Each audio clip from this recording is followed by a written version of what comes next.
Welcome to episode 11 of the Growthinity Exchange live stream interview series, where purpose meets perspective, where we inspire, equip, and elevate purpose-driven leaders to rise, lead, and transform impactfully. I'm Danessa Arbas, and I'm thrilled to welcome our vibrant global community tuning in from the Philippines, Dubai, the UK, South Africa, India, the US, and around the world. Drop your city or country in the comments. We'd love to see where our purpose-filled audience is joining us from. In today's episode, we're diving into a high-value, high-impact topic for every aspiring entrepreneur and visionary founder. Pitched Perfect, crafting a winning startup deck that attracts investors. In a world flooded with ideas, it's not just about what you pitch, it's how you pitch that gets you noticed. Whether you're racing your first round or preparing for your next big investor meeting, your pitch deck can be the key that opens the doors. Today, we'll unpack how to structure a clear, compelling pitch deck, tell your brand story in a way that resonates with investors, highlight your traction, vision, and unique value proposition, and ultimately build trust that leads to funding conversations. If you're an early stage founder, a startup team leader, or someone preparing to scale, this session is crafted specially for today's guest speaker. He is primarily based in Europe, and Mr. Federico Carrasco is a dynamic multilingual executive with over 25 years of international experience in leadership roles, including CEO, CTO, or Chief Technology Officer, COO, or Chief Operations Officer, and VP or Vice President of Engineering. He has spearheaded in innovative ventures across AI, metaverse, multimedia, and cybersecurity domains with a proven track record of delivering high impact results in startups and global enterprises. As CEO and interim CTO of MetaSteps, he led product redevelopment and secured 1 million euros, in funding for a metaverse as a service platform. He co-founded Grapes, a pioneering AI-driven service as a software as a service platform for business assessment, achieving 32.5 million euros in client fundraising and building a global network of innovators and investors. Mr. Federico has also advised tech giants such as Intel and Facebook, and was instrumental in the development of patented video search technologies at VISS Ltd. He holds a computer engineering degree with a summa cum laude honor, and has received accolades from Sequoia Capital, Plug and Play Tech Center, and the Facebook Fund. Mr. Carrasco is passionate about innovation, strategic growth, and empowering teams. Fluent in English, Spanish, Greek, and Italian, with ongoing studies in Hebrew, he thrives in multicultural environments. Good afternoon, Mr. Federico Carrasco. How are you feeling today? Thank you, dear Donessa, for the kind introduction. I'm very excited speaking to you and your audience. Thank you again for the opportunity. And let's try helping entrepreneurs, innovators, people with SMEs on how to make the perfect pitch. Beautiful. And we are so honored and privileged to have you on our platform, because I know there's a lot that you can give us and teach us. Now, as a start, or from your experience, because you have been in this industry for quite some time, what makes a pitch truly stand out, or what makes a pitch truly a standout to investors? Yeah. Yes, actually, I have been more than 30 years in industry. I have been pitching for either my business or other business at least 30 years. And I know the history of pitching development from simple one slide to 10 slides and Excel and presenting the team. I think the core let's say, unique value proposition of every pitch is presenting something new and something profitable. Also, I would like to point out that it's super important when you do a live pitch, who is pitching.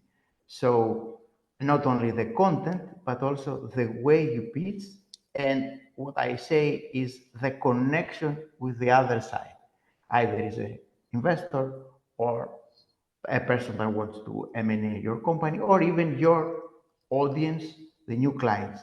So the key ingredient of the pitch is innovative content and the way that you influence this pitch to your audience. That's beautiful. There's a lot of layers there that we need to unravel this afternoon. But before we delve in deeper to the how thing, please tell us what are the most common mistakes entrepreneurs make when creating their pitch decks. Yeah. Um, there are various mistakes. I would point out two, three that are very common. Let's say that the number one mistake is not saying or commenting a story.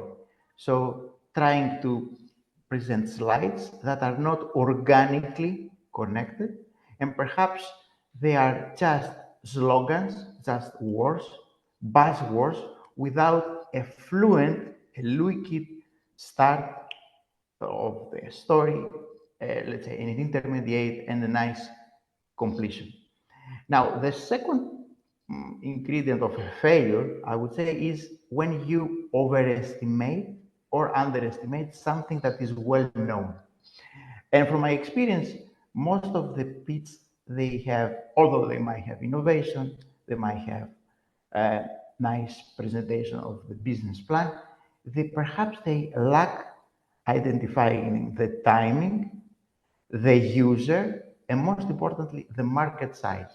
So perhaps one of the key problems is when you overestimate or underestimate the market size, or you don't know clearly your clients, your audience, the people that will put their money from their pocket in your pocket. Um, I understand,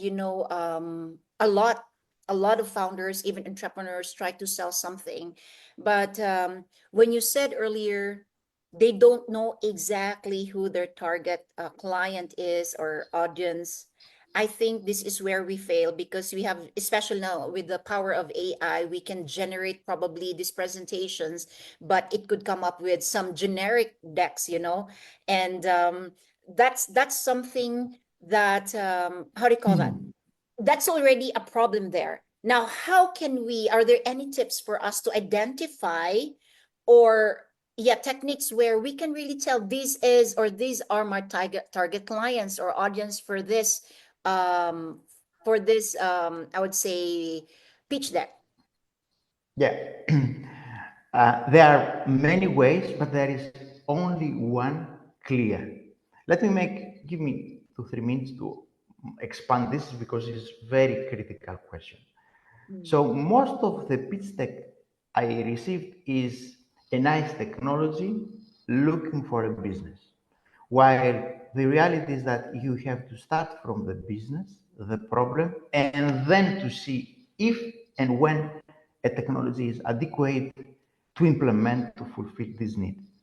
So the clear, let's say, identifier, if you know your market, is if you have a prototype and happy early adopters. So in the pitch deck, it's very important to identify, to list, to present early, small, but success cases of people saying that, you know something, I had a big problem, either regarding the cost, either regarding the time, the performance, the user experience, and this beautiful tool of Mrs. Donesa saved me time, cost, experience, etc. So if you can demonstrate in your pitch how and who you help. So this is a very clear identification that really you know your market. Now, the market is not only, let's say, the demographics, but it's also the pricing. Because also there is another mistake that sometimes perhaps you identify your market, you identify the problem, but you are very expensive, either because your solution is expensive or because you don't know the competition. Mhm. So this is also a key element, knowing the competition and adapting perhaps your product and the price to this environment. Wow. There's a lot there, huh? That we can there's a nugget of wisdom that we can get from it clearly from that answer. But before we continue, I'd like to acknowledge Mr. Edwin Londonio Astorga Pesi. Please let us know where you're watching us from. He is tuning in. And we also have Nestor Togadelay Diceros. Thank you for tuning in. And there's one. Please drop in the comment section where you are watching us from so we can acknowledge you. Thank you for joining us this afternoon.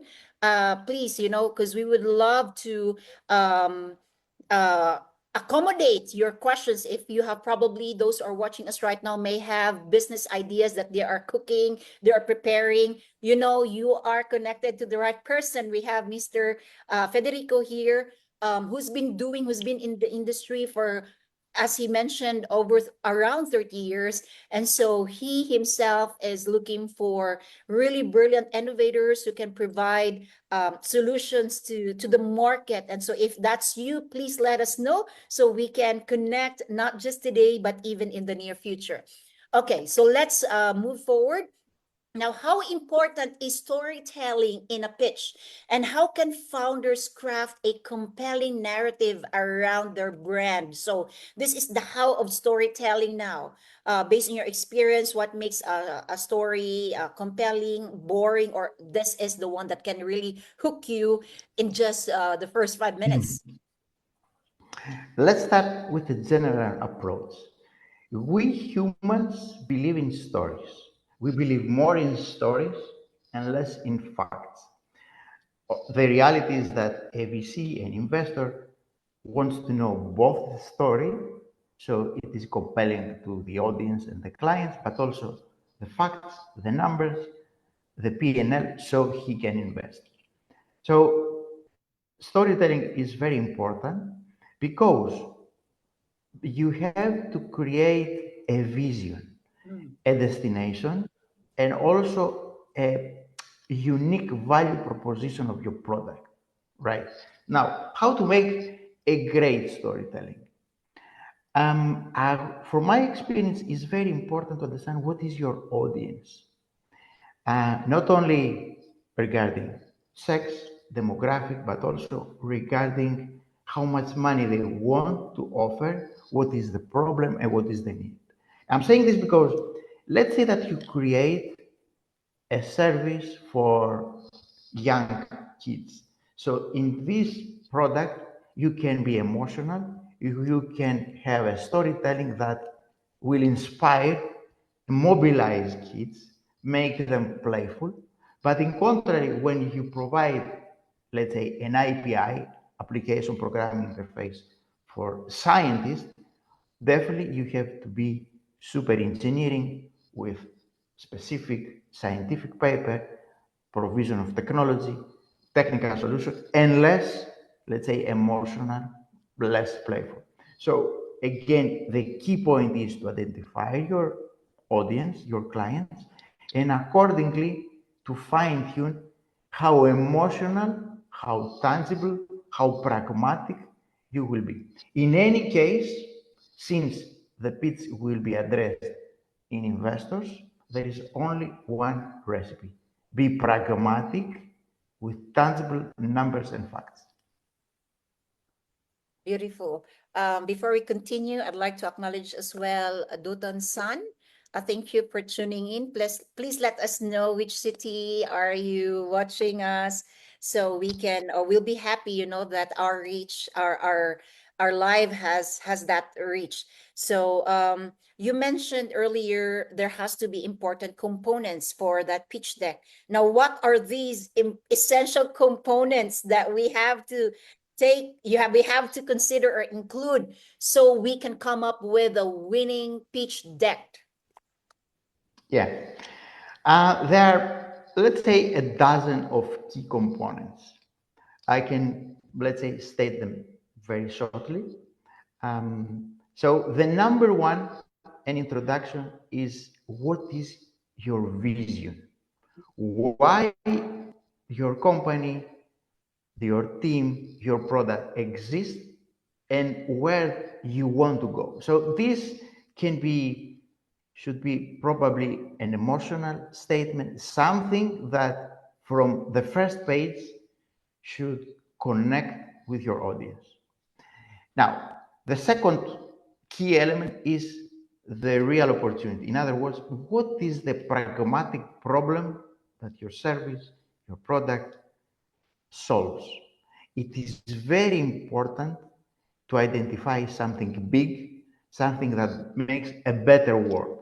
Now, me having a huge experience, I have seen thousands of entrepreneurs, and honestly, everyone can find a problem. But the reality is that now, especially those days we live that are challenging, it is very important to face, identify big problem for humanity, for a better world, and not perhaps one more food delivery service.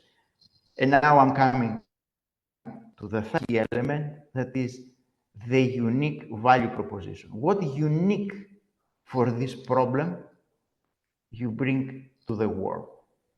Let me give you a classical example. iPhone. So the problem was communication, ease of communication, and user experience.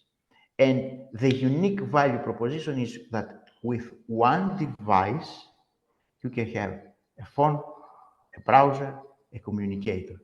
So this is huge because address the entire global market and the very important issue of the seamless communication. So I repeat again, vision, real opportunity, unique value proposition, and the fourth element is innovation. How you do this with an innovative way. Again, with an iPhone example, I do it with a unique touchscreen, no buttons. So here is a technology description with a fluent UI and proprietary operating system. Now, let's go to the next part. What is the current status of your venture, of your product, of your proposal? Are you in a prototype? It's only a PowerPoint and an Excel. It's a PowerPoint, a team, and let's say an early product. And let me here make, let's say, a kind of an historical background. I started pitching back in 1996. Perhaps most of the audience either were not born or they were early childs in Silicon Valley. So at that time, with perhaps a PowerPoint or even a napkin, it is very well known, the napkin pitch, you can raise some thousand of dollars.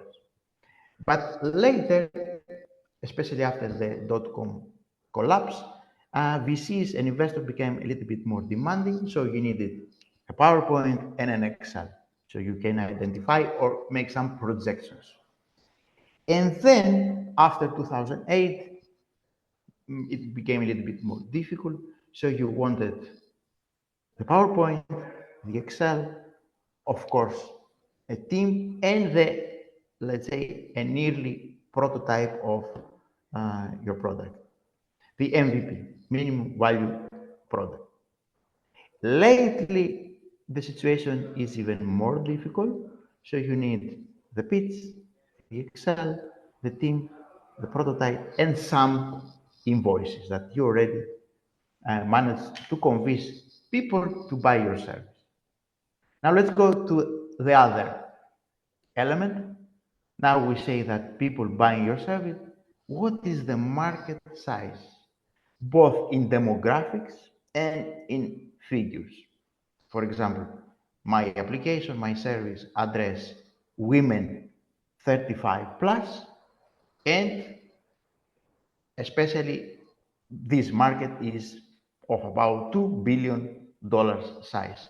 So you have to be very clear about the physical people that you address, but also what is in volumes the potential market. And this is very important, not only to correctly identify, but also important to be in a huge market.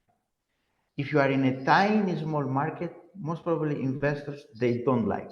Perhaps other angel investors may like, but the majority of the big VCs, they prefer billions of market size. Mm.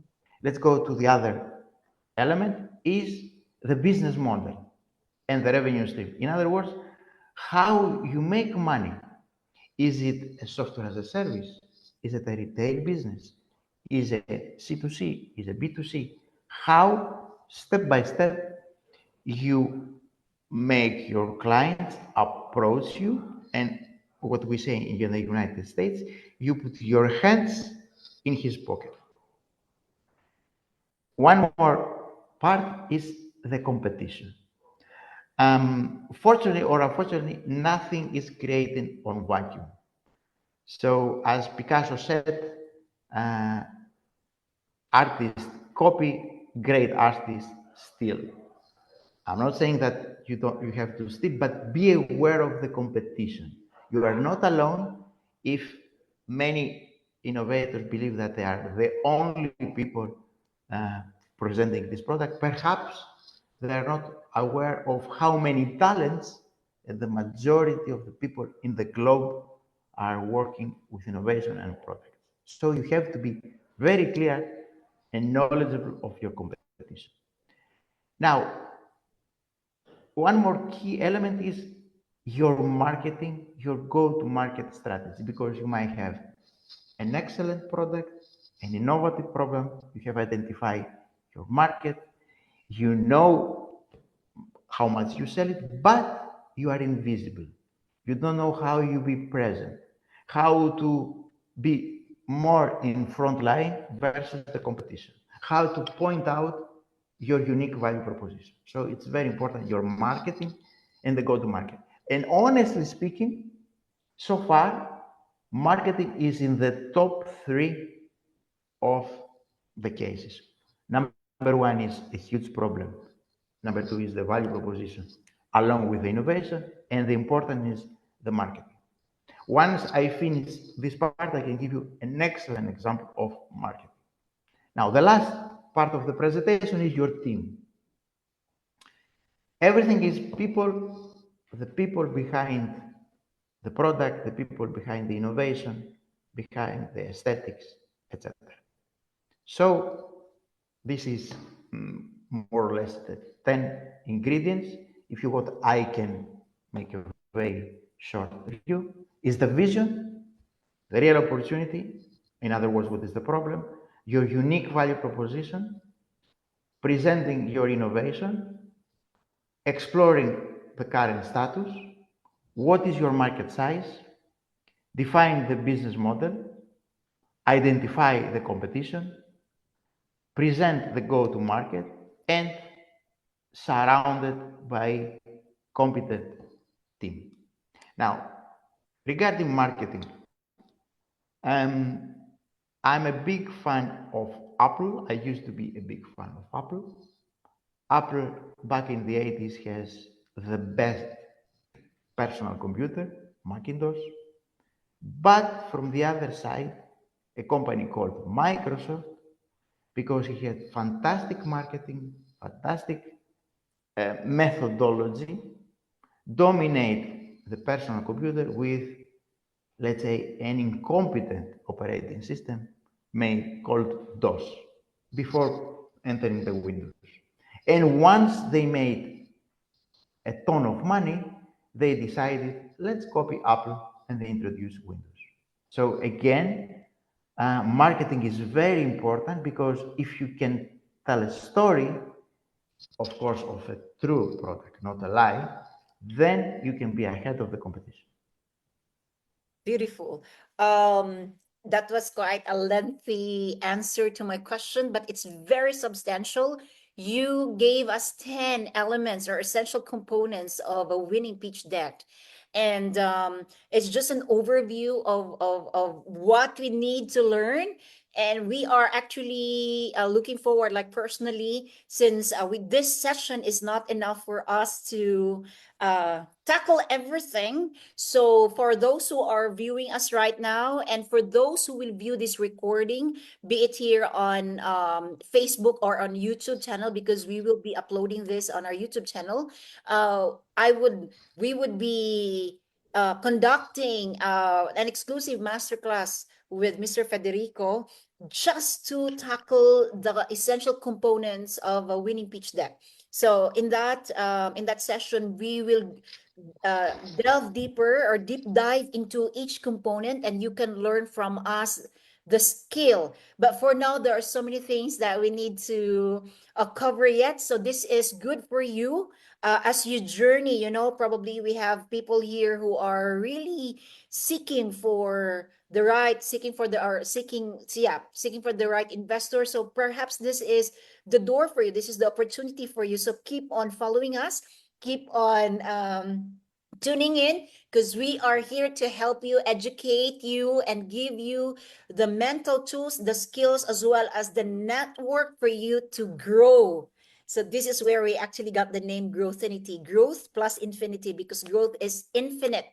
So yeah, continue to tune with us. So once again, thank you, Mr.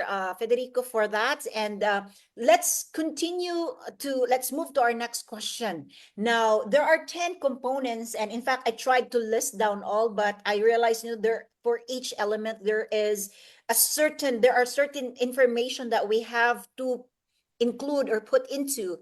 And at this stage, probably we have people who don't know how to put, we may know all the components, but how to put this information together may be daunting, or yeah, may require a special skill.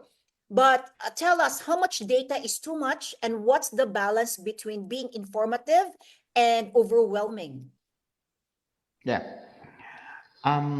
Let's talk about the size of a pitch deck. Primarily, according also to Guy Kawasaki, let's say a marketing guy from Apple, a mentor, an entrepreneur, an investor, the rule is 10, 20, 30. In other words, use 10 slides, okay? And this is perhaps a perfect number because it's not too short, but also not too long. The important is how you fill each and every of those 10, let's say 12 slides. Definitely, you have to know very, very, very well the product, the market, and primarily needs an expertise. Definitely, the first pitch is not perfect. It's not perfect not because you don't know the product, but because you are an amateur. You don't know your audience. Everything is in a feedback process, an evolution, a growth. So even myself, that I have the experience, I learn because I address hundreds of people. So every feedback is important. So the question is very critical, how to become, let's say, lean, but also super condensed and informative. And I will give one or two instructions just to understand. Number one is considering that you address to VCs, stick to the numbers. Give numbers, percentage, relations, and graphs. A graph combined with number is something that with less word and more, let's say, content, you can give the perspective, the notion, the information. And the second element is image. If you create a clever image that can describe 1,000 words, this is also a key element. Also, don't forget that it's very important before doing the pitch to understand what is the audience. This is something that I always say because even the VCs are different. While they have similar patterns, they are different not because of, let's say, business reasons, but also because of personal reasons regarding the age, regarding the geography, regarding the past, if they are VC handling others people money, or if they are private previous entrepreneurs. They have a different mindset. So it's very important considering the audience to adapt the size. Definitely, some investors require, apart from the size, the aesthetics. I have examples of investors that only a white background and few numbers is enough.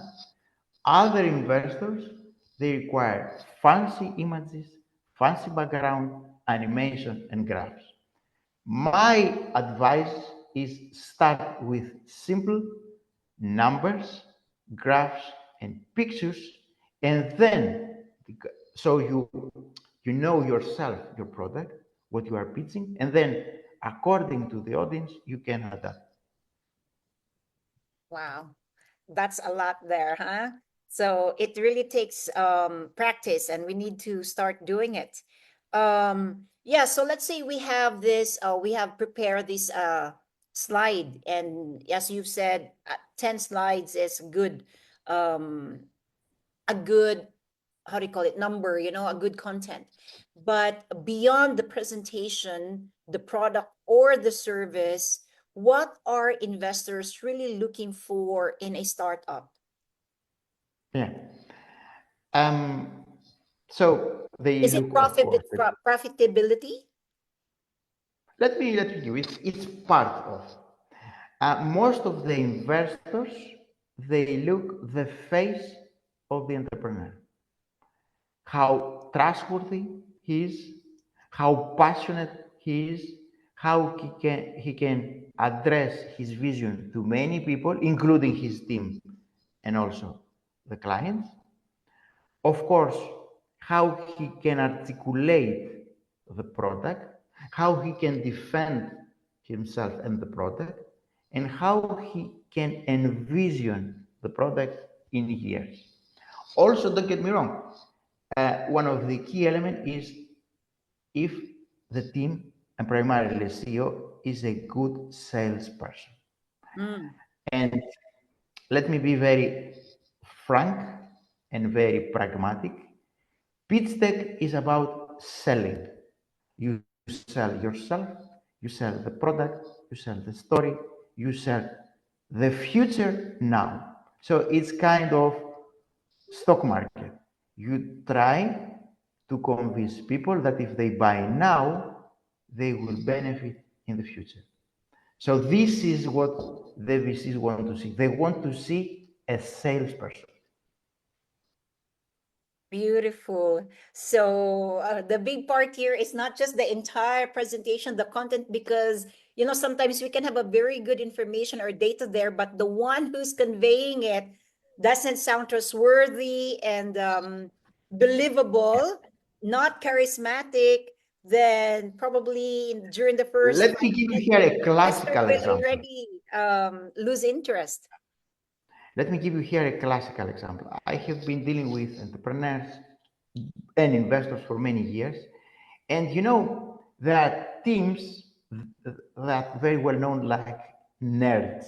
So there is a team of computer scientists, physics, uh, PhD, chemistry, robotics, etc. They have a fantastic, let's say, airspace shuttle, and they are going now to present to the VC. And they are pitching like robots, and they are presenting equations. So the VCs at the end of the story, they want to see numbers, and they want to see, yes, your beautiful creators, how you can convince other people to buy. Because definitely you are convinced, you convince yourselves, but how you can make the other people understand that those high quality mathematics and physics are transformed to a solution beneficial to the public. Now, the other part of the presentation is the fancy presentation that are like influencers, very well dressed, with perfumes, with fantastic pitches. It's like, I would say, Dua Lipa presenting. his startup idea with fancy dresses, fantastic presentation, support from the media, but lack core essence, innovation, and primarily a unique value proposition. So those are the two extremes that perhaps both are fantastic cases, but if you don't try to convince as a salesperson a product that everybody needs, you fail. That's great. So I think part of it is also marketing. That's an angle that we need to look into. I'm happy we have actually a we have one of our viewers right now is actually Nestor, who is into marketing. Probably one of these days, we Yeah. can invite him on our platform for a topic on marketing as well. Now, in the previous weeks, we tackle magnetic marketing, and there is another marketing that maybe another angle in marketing that we need to learn. So, Let me under let I me really, what really caught my attention in our discussion so far is that please. you're giving us actually a holistic view of how to pitch our idea. Correct me if I'm wrong, Mr. Carrasco. Did I get it right? Absolutely. Now, to continue with marketing, I'm a hardware and software engineer. My core, let's say, DNA is engineering, writing code, creating systems. But through my life as a business person, I understand that perhaps the number one element that, let's say, make the distinction between companies is the marketing. And this marketing superiority should be presented in one page in the elevator pitch. Let me give you one more classical example of iPhone from Apple. Back in the days when our iPhone was introduced, Apple made a fortune, let's say, penetrated all of the markets, but practically the elements of the iPhone, the glass, the chips, the software, it's not something that only Apple can find. It's not only a glass, a touchscreen that only Apple has the IP, and nobody can have access to this material. So Samsung, Xiaomi, and other companies entered the market. But still, Apple managed to dominate because basically it's a brand company.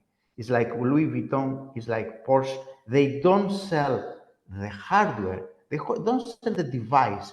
They convince the people that they sell an experience, they sell a status, they sell something different, although practically is the same material in a different package. So this should be one of the key elements of the pitch deck. How you try not only to convince but also to to create an illusion, something that the users, they want your service every day. They cannot sleep without your service. They wake and go to your service. So this should be presented. Oh, beautiful. That is something I haven't heard from anyone so far. When it comes to marketing, that you create some sort of an illusion for the person to really buy into your idea. So, selling an experience or selling a product hardcore, um, that is, I believe that is also an art, Federico, right? An art to convey in that manner. Absolutely. That's why there is the art of engineering, but also there is the art of marketing.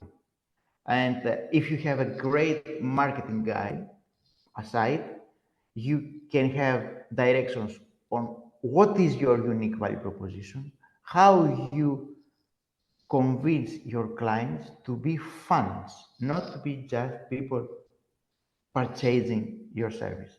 And also marketing helps sales because it makes easier to accommodate the client, to find the client. And again, the key part is presenting your product as an experience. That's beautiful. Presenting the product as an experience. I think that's one of the key element we need to put not only when we pitch a business idea, but that applies for everything that we're doing, even with any movement or any service, or even in social media, how we carry ourselves and how we convey that illusion and make people really buy into your vision is really something. It's an art, and it takes some time for us to find the sweet spot there. So we need to, I believe there has to there it takes some time for us to discover that until we find the sweet spot. And then when we see how people respond, or even how the investors respond, then I think that's your key. But before reaching there, for those who will be viewing this recording, I think the first thing that you can do right now is apply our the learning or the advice that Mr. Federico is giving us, and continue to follow us, because there will be a follow-up session about this one. Not because we're giving you information, but we are carving that path for you, and we are opening that opportunity where you can actually pitch a business idea in front of investors. So please continue following us. And if you know anyone who may need to hear this recording, please tag or share this to your friends, to your networks, because we're here not only to fill our social media with live stream, but we are really doing something to help our community, especially to our people. And yes, so far that's really great, Mr. Federico. But I have one more question. What's how can founders sorry, what's one piece of advice you wish every first time founder knew before pitching? Um, I have two advices to say. Too. One is for free, it's a bonus. I will start with the more important. Every, let's say, entrepreneur, let's say, every new in this business and this venture, find a co-founder, not be alone, right? And now, regarding the pits, find a great problem for a better world. Nice. I have a follow-up question. Why find a co-founder? Don't be alone. But if I'm gonna ask that question, it will extend this session. So just keep on following us, and please follow Mr. Federico on LinkedIn, because you can find him on LinkedIn. Because we will definitely have a follow-up session. There are so many things that we want to learn from him, and especially for those who are in the Philippines, not just here in the Visayas, but Luzon and Mindanao. We are preparing that opportunity for you, not only to probably hear from Mr. Federico online, but even the opportunity to meet him in person. So I really encourage you to keep on following us. You can drop your questions for those who will watch this. I mean, those who will watch the recording, you can feel free to drop your comments or message us privately. I will personally answer your queries and give it to Mr. Federico. So, but I will not ask a follow-up question on why a co-founder and a program that solves the world, because that is something we can talk about later. Now, last, before we end this session, how can founders prepare mentally and emotionally for rejection and bounce back stronger? Yeah. Perhaps this is the more important question. Um, Honestly speaking, the core DNA of a founder, of an entrepreneur, is to handle failures. If you cannot handle failure, please be an employee. You will have failures, but smaller, you can handle them. If you are ready for big failures, from let's say a rejected pitch deck till let's say a failed product or a failed prototype, yes, you have let's say, the DNA for entrepreneur. Now, how to become this, let's say, failure tolerant? I'm not sure I have a short answer because I could speak for months. Perhaps this is at the edge of psychology and let's say human behavior. I would say that please step aside and think what is failure. Give the definition of failure, because see athletes like Federer or like Jordan. Jordan won, if I remember well, 6 times the championship in the NBA, but he played 12 championships. So he failed 12 times and won only 6.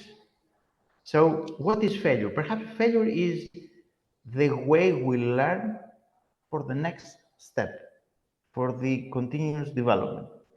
So I don't have a magic recipe. I have only one advice. Keep silent to a silent place, perhaps in the mountains, in the forest, or near the beach, and think what is failure for you.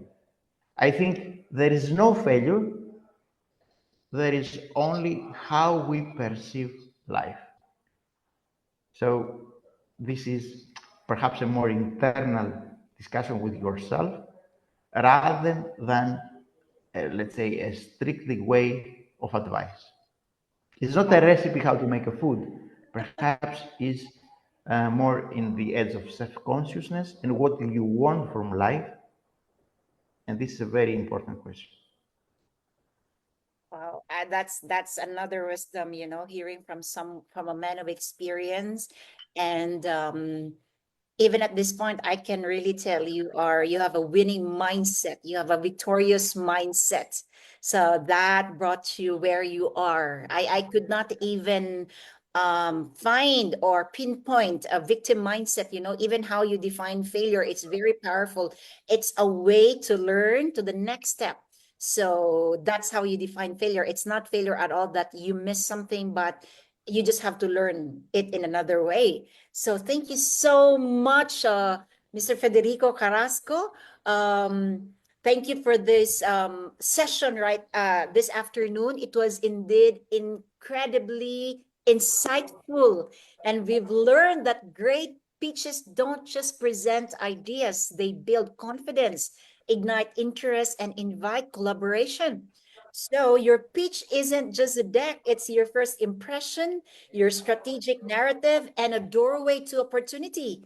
Whether you're seeking capital, partnerships, or mentorship, clarity and authenticity will always set you apart. And once again, always continue following us, because there will be a follow through session for this where Mr. Carrasco will teach us the nitty gritty on how to prepare that 10 powerful slides for us to pitch, and trust that Growthinity will create that opportunity for you.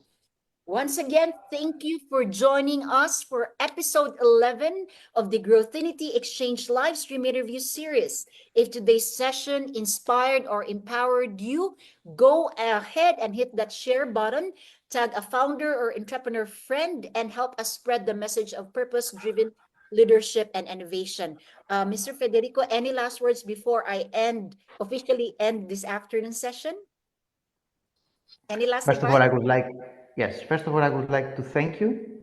It's an opportunity to be visible in the Philippines, in the area that you be active. I like very much your vision to your initiative. And regarding the pitch deck, as you mentioned, yes, the pitch deck in a sense reflects many things. It reflects your product, reflects your team, it reflects your innovation, but primarily it reflects who you are.